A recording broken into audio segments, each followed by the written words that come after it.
Well, first day out in Prague. Got here yesterday and it was a bit late, so we just kind of hung out in the room. But just cruising on the tram, going to check out the Slav Epic, right? Mm-hmm. You excited? Mucha, I am very excited. Oh. There's a rail station right outside of where we're staying. It's pretty convenient for us, but yeah, not too crowded on here. Fairly easy system. People that we're renting from were nice enough to leave us like a 24-hour pass. Where Mucha at? So we're trying to find the Slav Epic, and it's been moved, but we think it's here in the National Gallery. Where? Ah, the Slav Epic. Found it. Great. Just left the National Gallery, back on the tram. I need some views from out the window here. That's the Vltava. I actually saw this on a travel show in the corner over there, and so they've got a permanent collection. We're gonna go check that out. It's a neat little square here. A lot of people hanging out. It looks like a bunch of tour groups. It's like there's some people at the top of there. Oh, I think the Astronomical Clock is right around the corner. Right around the corner? Yep. I have so many notes on this square. Left the exhibit there. This guy's making some killer bubbles out here. We got lucky though. It looks like we missed the rain, which is all good because we got punches. But here's the astronomical clock. Rachel's got her little facts out. She's ready to teach me, so let's head over there.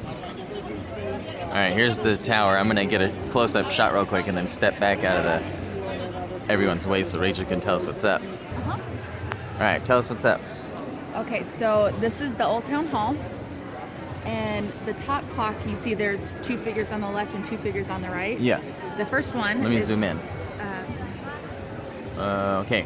They represent the civic anxieties of the time. So the left, we have the guy with the mirror, and that's vanity. Next to him is the guy with the money bag, and that represents greed. Originally, it was a Jewish money lender, but that was altered after World War II. And then next, you have death. Plain and simple, it's death. And then you have pagan invasion, and that's an Ottoman Turk there representing that. And the figures underneath are under the next clock are the chronicler, the angel, the astronomer, and the philosopher. Nice.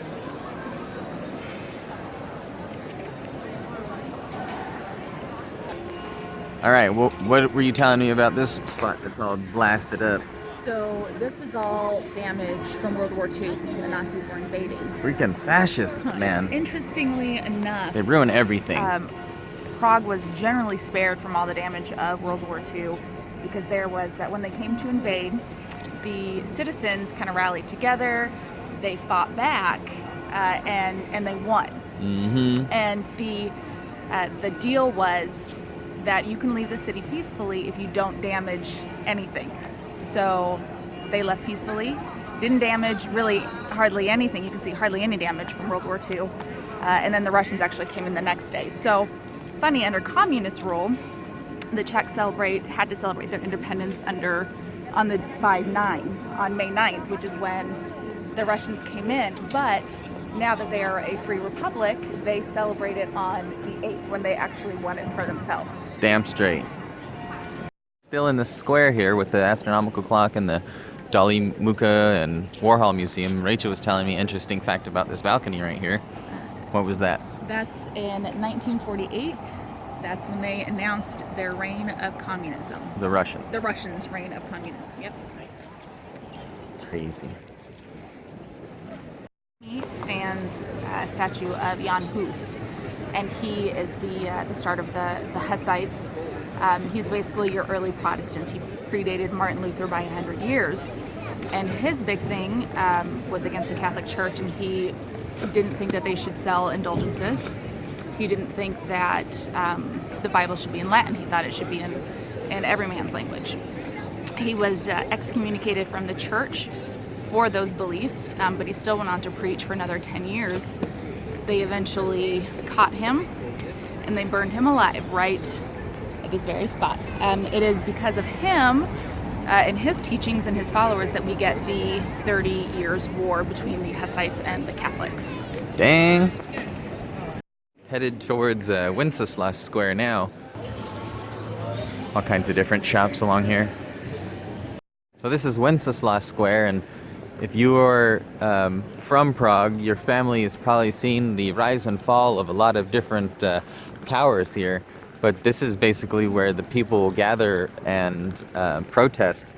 So you were telling me about the Velvet Revolution? Yeah, so the Velvet Revolution was protest against Russian communism. A student lit himself on fire on the steps of the university in protest, actually in honor of someone who did that before with the Nazis as well. But that kind of sparked the revolution in '89, and Russia just kind of pulled out. They kind of pulled out of everywhere. They pulled out of Germany the same year. So somewhere along here, Václav Havel, who was their president afterwards of their new democracy, announced their freedom from this very spot. And they called it the Velvet Revolution because it was peaceful. There was no... Everything went real smooth. Yeah, other than the guy lighting himself on fire. Not a bullet was fired. There was no violence. And that's how you do it. Here in Wenceslas Square, they have... we're not sure who this gentleman is, but this guy is the guy Rachel was telling you that set himself on fire in protest. So they got a little... that sparked that Velvet Revolution. Yeah, that guy was a revolutionary. He did it on the steps of that building there that's all in scaffold. Oh. Just behind Wenceslas, who's not a king, he was actually a duke. Here's a little closer view of that statue that was there. Memorial here at the base.